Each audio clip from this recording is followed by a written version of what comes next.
Bismillah, Assalamualaikum warahmatullahi wabarakatuh. Innal hamdalillah nahmaduhu wa nasta'inuhu wa nastaghfiruh wa na'udzu billahi min shururi anfusina wa sayyiati a'malina.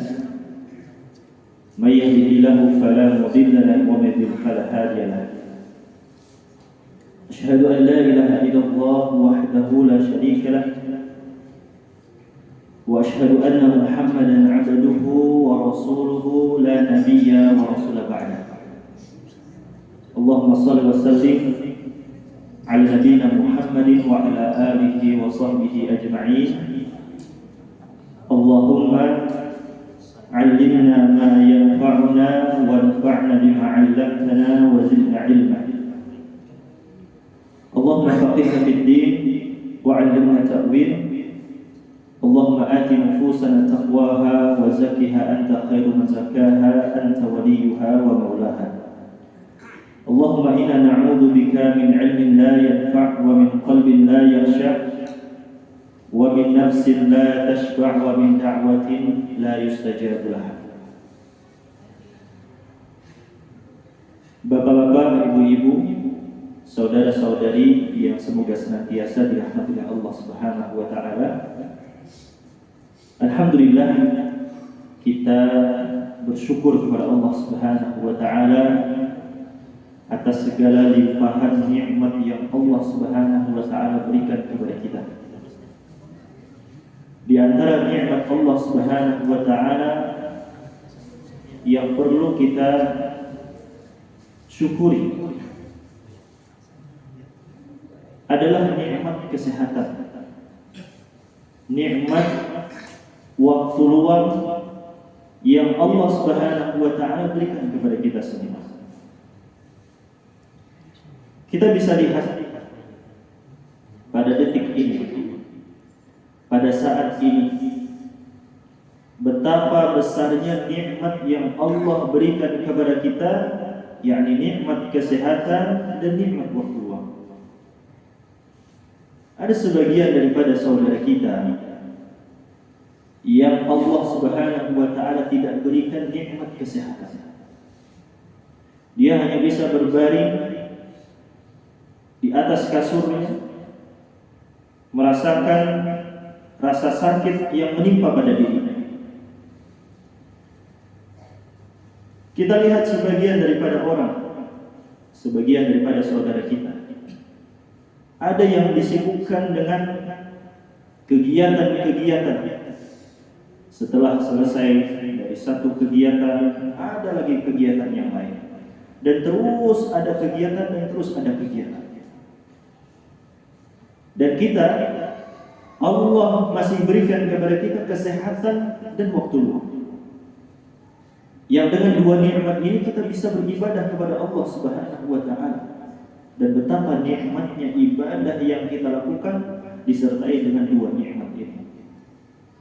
Orang yang beribadah kepada Allah Subhanahu wa taala, melaksanakan sholat, melaksanakan ibadah-ibadah yang lainnya, apabila dia dalam keadaan sakit, maka dia tidak akan bisa memaksimalkan ibadah yang dia lakukan. Terkadang dia perlu sholat dalam keadaan berbaring, tidak bisa melaksanakan sholat dengan sempurna, yakni dengan berdiri. Dan kita alhamdulillah bisa melaksanakan sholat dengan berdiri. Dan ini diantara nikmat yang Allah berikan kepada kita, kesehatan yang Allah berikan kepada kita. Sebagian orang pula dia tidak bisa maksimal beribadah kepada Allah karena banyaknya kesibukan-kesibukan yang menghampiri dirinya.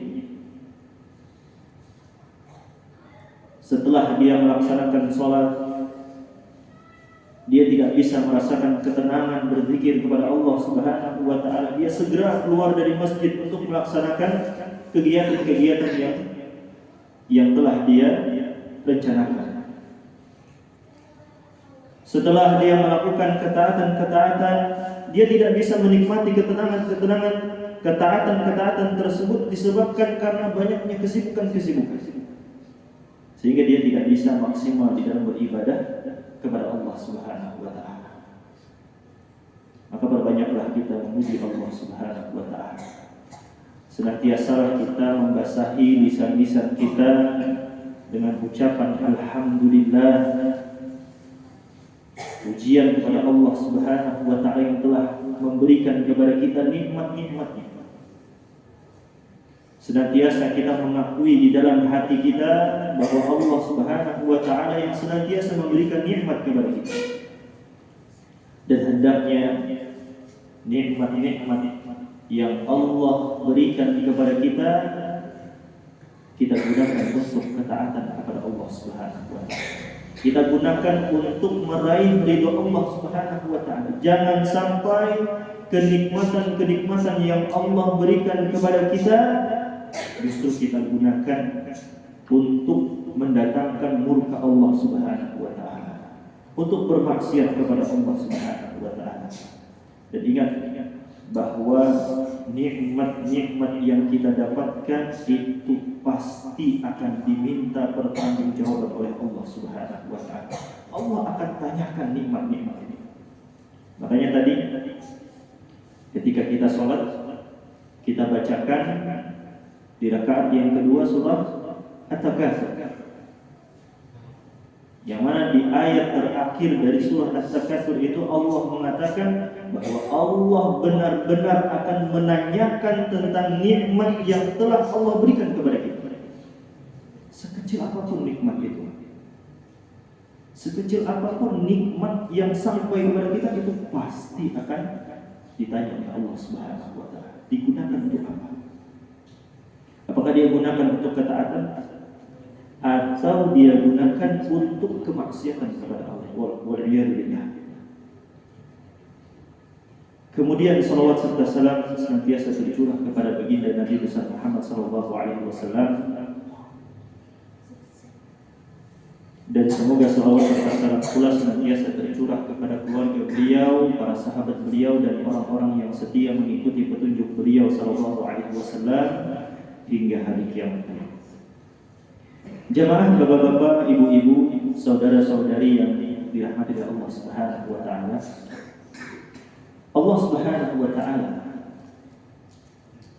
di dalam Al-Qur'an Al-Karim memuji sebagian daripada hamba-hambanya. Ada di dalam Al-Qur'an yang Allah Subhanahu wa taala sebut sebagian daripada manusia dengan sebutan ibadur rahman. Allah menyebut sebagian daripada manusia dengan sebutan ibadur rahman, hamba-hamba Allah yang maha penyayang. Dan ini bukan hanya sekedar nama. Panggilan ibadur rahman ini bukan hanya sekedar panggilan nama saja, melainkan ini adalah panggilan kemuliaan dari Allah Subhanahu wa taala. Kita kadang kalau dipanggil dengan sesuatu yang buruk, kita pasti marah. Ya, kita pasti akan marah. Oh, si fulan orang ketujuh malu ini, ketujuh ini, disebutkan keburukan-keburukan, pasti kita ketujuh. Tapi ketika ada orang lain yang memanggil kita dengan panggilan yang bagus, wahai orang yang dermawan, betapa senangnya kita dipanggil dengan sebutan dermawan. Oi orang baik, senang kita dipanggil dengan panggilan orang baik. Ahli ibadah, senang kita dipanggil dengan ahli ibadah. Orang yang suka membantu dipanggil dengan panggilan orang yang suka membantu. Kita senang. Ini manusia yang memanggil kita dengan panggilan yang baik, dengan panggilan yang mulia, kita hibur luar biasa. Lalu bagaimana dengan yang memanggil ini adalah Rabbul Alamin, yakni Allah Subhanahu wa taala yang memberikan nikmat kepada kita, yang mengatur alam semesta, yang telah menciptakan kita semua. Kemudian Allah panggil kita dengan panggilan Ibadur Rahman, hamba-hamba Allah yang maha pengasih. Pasti kita akan senang. Ya, karena Allah Subhanahu wa taala yang memanggil kita dengan panggilan yang mulia ini. Siapakah Ibadur Rahman? Siapakah hamba-hamba Allah yang Maha Pengasih ini? Apakah kita termasuk di antara orang-orang yang Allah seru dengan seruan ibadur rahman, atau kita bukan termasuk orang-orang yang diseru oleh Allah Subhanahu wa taala? Kalau kita termasuk orang-orang yang diseru oleh Allah Subhanahu wa taala dengan seruan ibadur rahman, maka di sini kita memiliki kebanggaan bahwa kita memiliki kemuliaan di sisi Allah Subhanahu wa taala. Tapi apabila kita tidak termasuk orang-orang yang diseru oleh Allah Subhanahu wa taala dengan ibadur rahman, maka kita diseru dengan seruan dengan seruan hamba siapa lagi kalau bukan seruan hamba Allah. Maka kita berusaha untuk menjadi hamba Allah Subhanahu wa taala dengan menumbuhkan di dalam diri kita sifat-sifat yang Allah Subhanahu wa taala sebutkan tentang ibadur rahman. Di dalam Al-Qur'an surah Al-Furqan, surah Al-Furqan, di sini Allah Subhanahu wa taala, yakni di ayat yang ke-63 sampai ayat ke-76.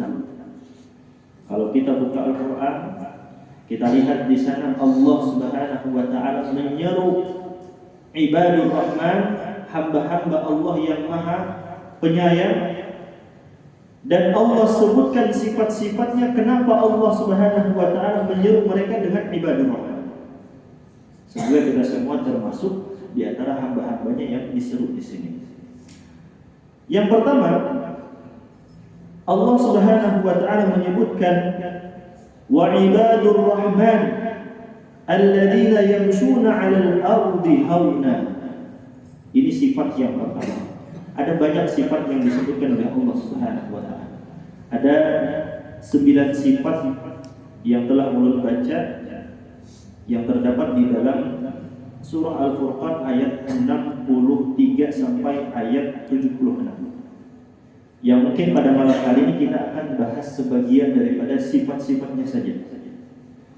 Adapun sisanya, jikalau Allah Subhanahu wa taala menakdirkan ada kesempatan untuk mengisi lagi, nanti insyaallah kita akan lanjutkan sifat-sifat hamba Allah yang lainnya. Sifat yang pertama, Allah Subhanahu wa taala mengatakan wa ibadur rahman, dan hamba-hamba Allah yang Maha Pengasih, yang Maha Penyayang, alladzina yamshuna 'alal ardi hauna. Mereka itu adalah orang-orang yang kata Allah Subhanahu wa taala berjalan di muka bumi ini dengan haunan. Apa itu haunan? Haunan itu kalau dalam bahasa Arab artinya adalah dalam keadaan berwibawa, dalam keadaan rendah hati. Sifat ibadur rahman yang pertama adalah orang yang ketika dia berjalan di muka bumi ini, dia menjalani kehidupan di muka bumi ini dengan sifat rendah hati. Rendah hati itu berarti bahasa Arabnya tawadhu, ya. Nama lainnya adalah tawadhu. Dia memiliki sifat tawadhu. Tawadhu itu apa tadi? Rendah hati. Ya. Tawadhu itu artinya adalah rendah hati. Al-Imam Ibnu Katsir rahimahullah taala, beliau menjelaskan tentang ayat wa ibadur rahmanil ladzina yamshuna 'alal ardi hauna. Yamshuna 'alal ardi hauna, kata beliau, ay sakinina mutawaddi'in. Mereka adalah orang-orang yang dia tenang di dalam menjalani kehidupan ini, penuh dengan kewibawaan, mutawaddi'in, dan mereka adalah orang-orang yang merendahkan hati, orang-orang yang memiliki sifat tawadhu. Nah, ini sifat yang pertama, sifat tawadhu. Dijelaskan oleh Al-Imam Ibnu Katsir rahimahullah taala di dalam tafsir. La mutajabbirina wala mutakabbirin. Yang dia berjalan di muka bumi ini tanpa kesombongan dan tanpa keangkuhan. Ya. Dia bukan orang yang sombong, bukan pula orang yang angkuh. Sombong dan angkuh ini dia istilah yang memiliki makna yang sama. Ya. Kalau sombong itu orang yang dia meninggikan dirinya. Kalau angkuh itu dia disertai dengan merendahkan orang lain. Perendahan terhadap orang lain ini keangkuhan. Dan ini lawan daripada sifat tawadhu, yakni rendah hati. Kesombongan adalah lawan dari tawadhu. Dan Nabi kita sallallahu alaihi wasallam menyebutkan tentang orang-orang yang sombong. Kata Nabi sallallahu alaihi wasallam, la yadkhulul jannata man kana fi qalbihi mithqala dzarratin min kibr. Tidak akan masuk ke dalam surga orang yang di dalam hatinya itu terdapat kesombongan, walaupun kesombongan tersebut kecil. Maka kita berusaha untuk menghindari sifat sombong. Allah Subhanahu wa taala adalah Rabb yang telah memberikan kepada kita keutamaan. Allah memberikan kebaikan kepada kita. Ada orang-orang yang Allah berikan kelebihan harta. Ada orang-orang yang Allah Subhanahu wa taala berikan kelebihan material. Ya. Kelebihan harta. Ada orang yang Allah berikan ilmu. Ada orang yang Allah berikan kesehatan. Ada orang yang Allah Subhanahu wa taala berikan kelapangan. Ini semua adalah keutamaan ataupun kebaikan yang Allah Subhanahu wa taala anugerahkan kepada hamba-hambanya. Dan ini di satu sisi dia adalah nikmat dari Allah Subhanahu wa taala, dan di satu sisi dia adalah pujian dari Allah Subhanahu wa taala.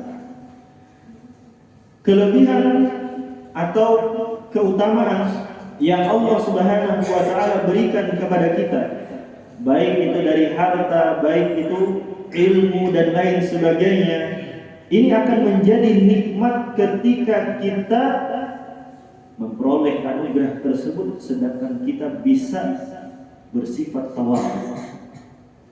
Walaupun kita punya kelebihan, ya, sebagian daripada orang ada yang diberikan kelebihan harta. Bagaimana nikmat dari harta ini tidak menjadikan dia orang yang sombong. Dia senantiasa menjadi orang yang tawadhu, orang yang rendah hati, walaupun dia memiliki harta yang banyak. Ada orang yang dia diberikan oleh Allah Subhanahu wa taala ilmu. Ya, diberikan oleh Allah Subhanahu wa taala ilmu. Bagaimana dengan pemberian dari Allah, ilmu yang Allah berikan kepadanya, dia tetap bisa bersifat tawadhu, tidak sombong. Ketika dia bisa tawadhu dengan kelebihan yang dia miliki atas anugerah yang Allah berikan kepadanya, di sini berarti dia sukses di dalam menjalani ujian dari Allah Subhanahu wa taala. Adapun orang yang dia diberikan oleh Allah Subhanahu wa taala kelebihan harta, kelebihan ilmu, dan kelebihan nikmat-nikmat yang lainnya, akan tetapi dia dengan kelebihan-kelebihan tersebut dia sombong. Ya, dia sombong dengan kelebihan-kelebihan. Maka ini adalah kegagalan di dalam menjalani ujian yang Allah Subhanahu wa taala berikan kepada kita. Maka perlu seseorang senantiasa bersifat tawadhu walaupun dia punya kelebihan, ya, dari segi harta ataupun ilmu yang Allah Subhanahu wa taala berikan kepadanya. Orang yang tawadhu bukan berarti dia menghinakan dirinya di hadapan manusia, tidak. Akan tetapi dia hanya menilai orang lain bahwasanya orang lain tersebut dia memiliki keutamaan.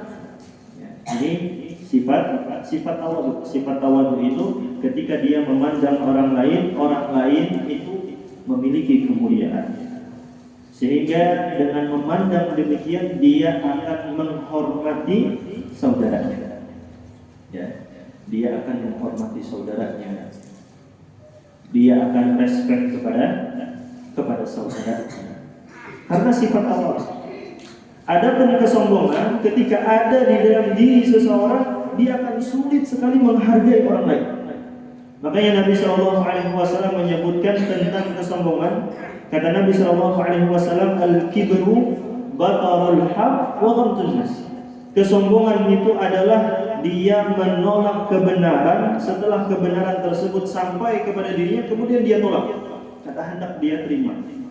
Ketika dia melakukan kekeliruan, ditegur oleh saudaranya, dikasih tahu, afwan, ini yang bujurnya kayak ini.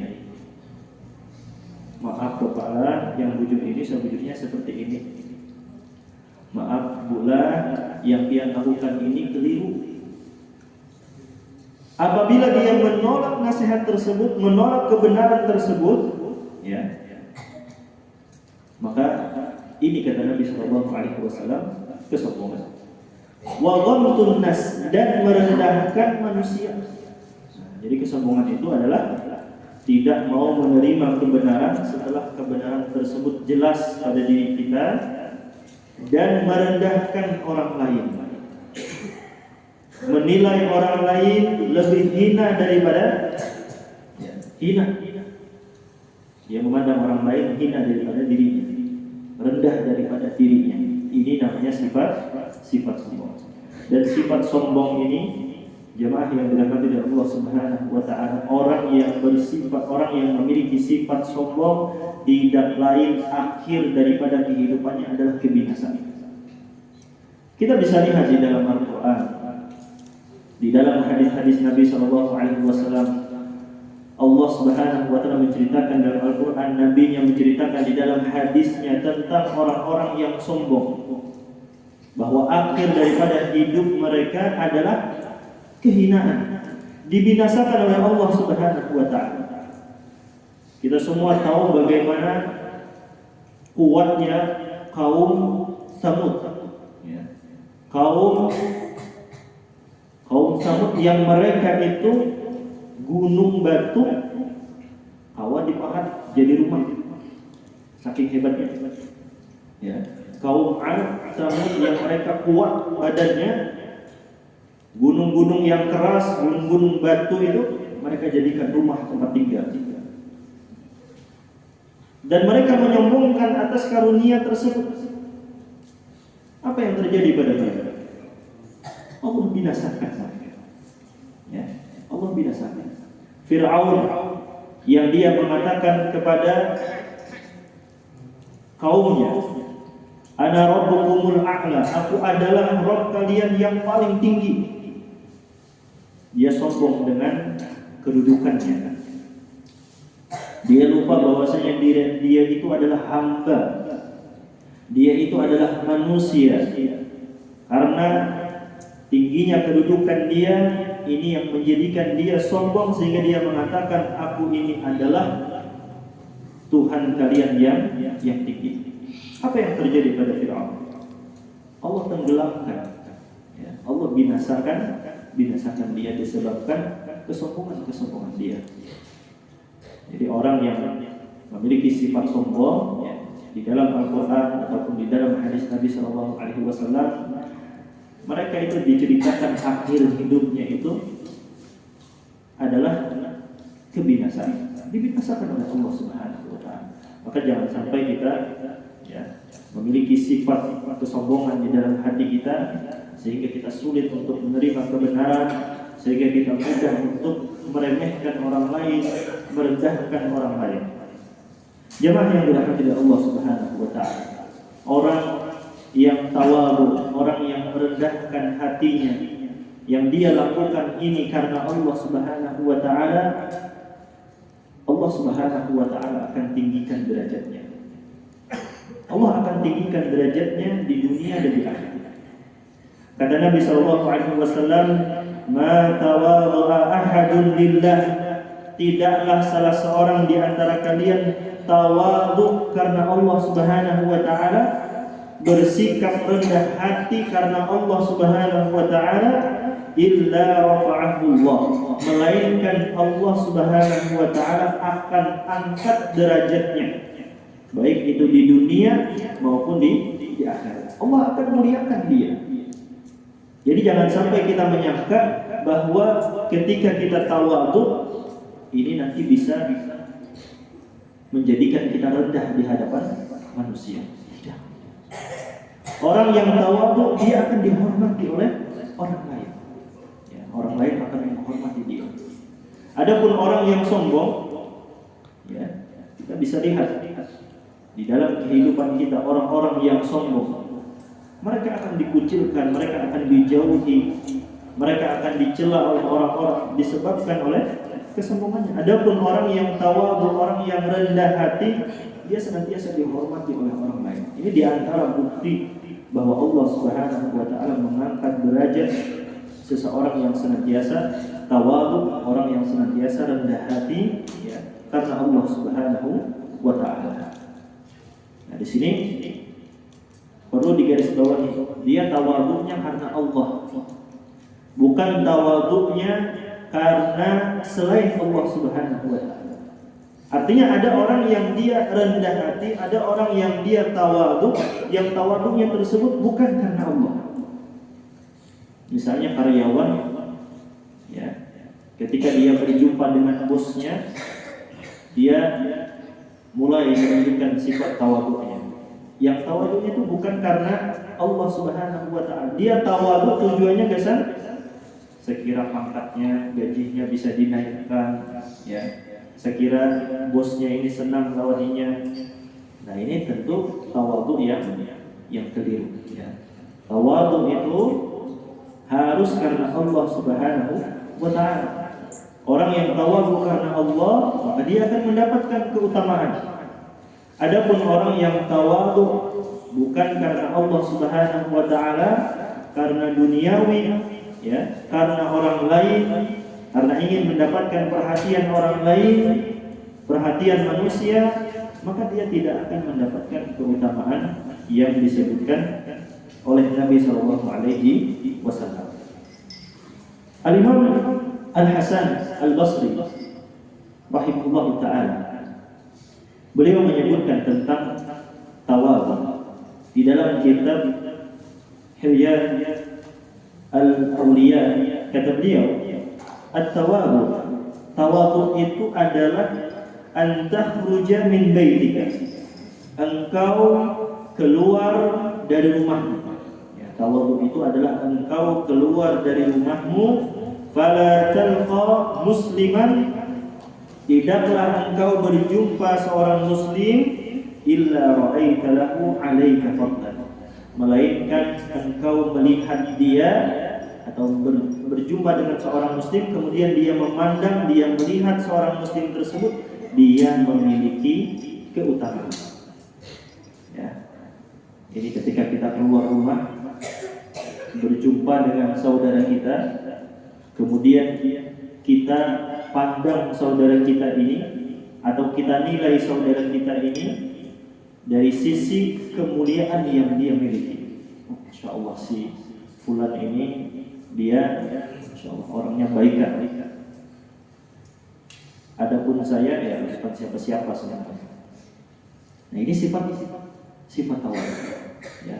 Ketika dia berjumpa dengan orang lain, dia menilai orang lain dari kemuliaan yang dia miliki.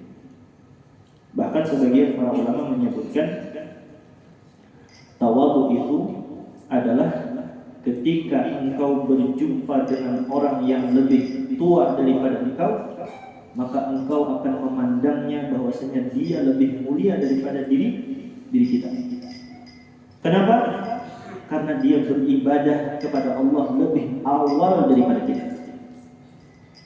Ketika dia berjumpa dengan anak kecil, berjumpa dengan orang yang umurnya lebih muda daripada dirinya, maka dia akan mengatakan bahwa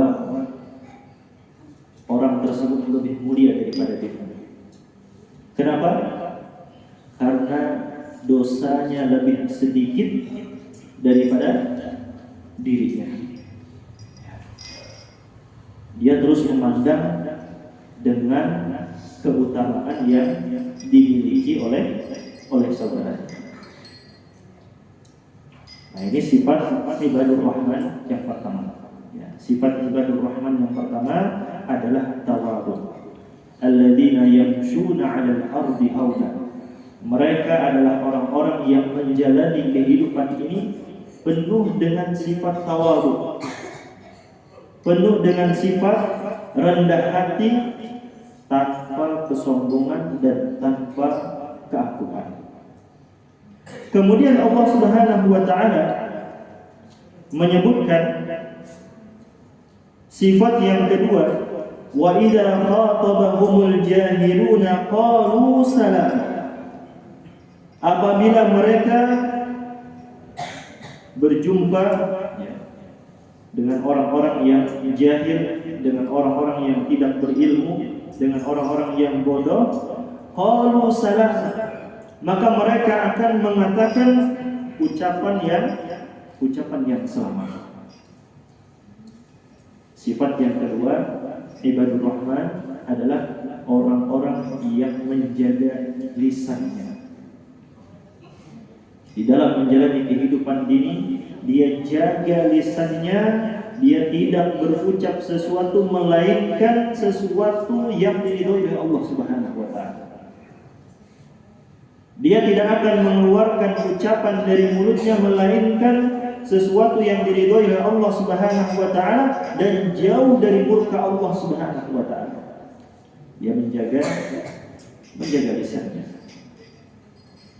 Perkara lisan ini adalah perkara yang sangat penting yang Nabi SAW menyebutkan di antara perkara yang banyak menyebabkan orang masuk ke dalam nerakanya Allah Subhanahu wa taala itu adalah di antaranya kata Nabi SAW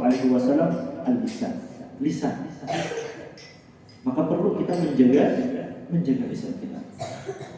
Betapa banyak orang menganggap suatu ucapan tersebut dia menganggapnya ringan. Ternyata di sisi Allah Subhanahu wa taala ucapan tersebut adalah ucapan yang berat, sehingga dia dijauhkan dari surga Allah Subhanahu wa taala sejauh 40 hari perjalanan. Dan riwayat yang lain disebutkan dijauhkan sejauh 70 tahun perjalanan. Disebutkan dalam riwayat yang lain. Dan Nabi SAW menyebutkan tentang lisan. Idza asbaha ibnu Adam, ketika anak Adam itu dia memasuki waktu pagi. Fa innal a'dha tukaffiru lisan.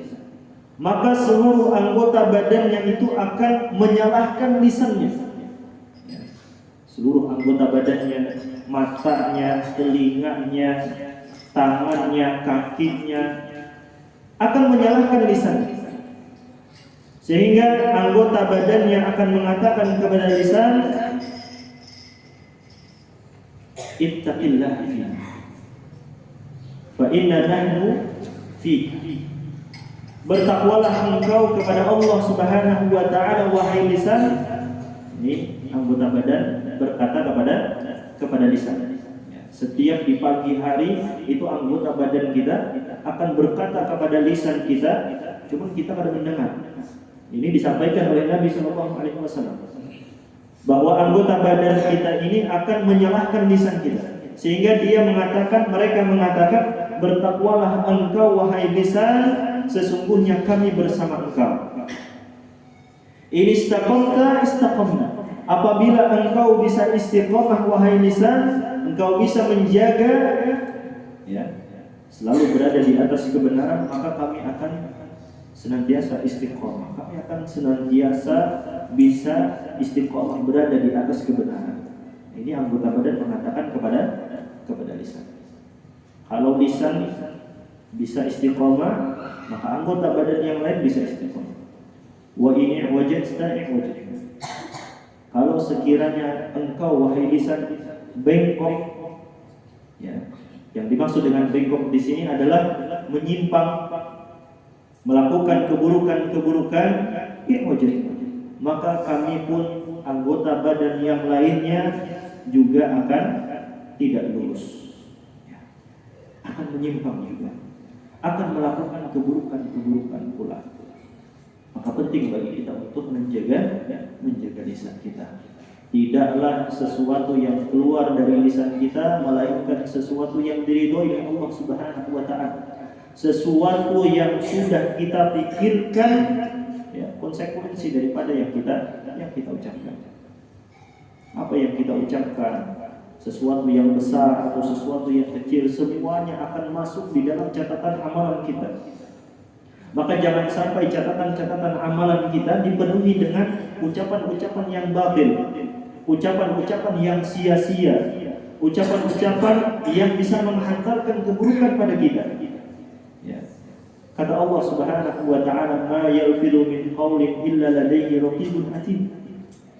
Tidaklah sesuatu yang keluar dari lisan kita melainkan akan dicatat oleh malaikat utusan Allah Subhanahu wa taala, pencatat dan pengawas. Ya. Ada malaikat yang Allah utus pada setiap kita, yang tugas dia itu adalah mencatat apa saja yang kita ucapkan, apa saja yang kita lakukan, ya.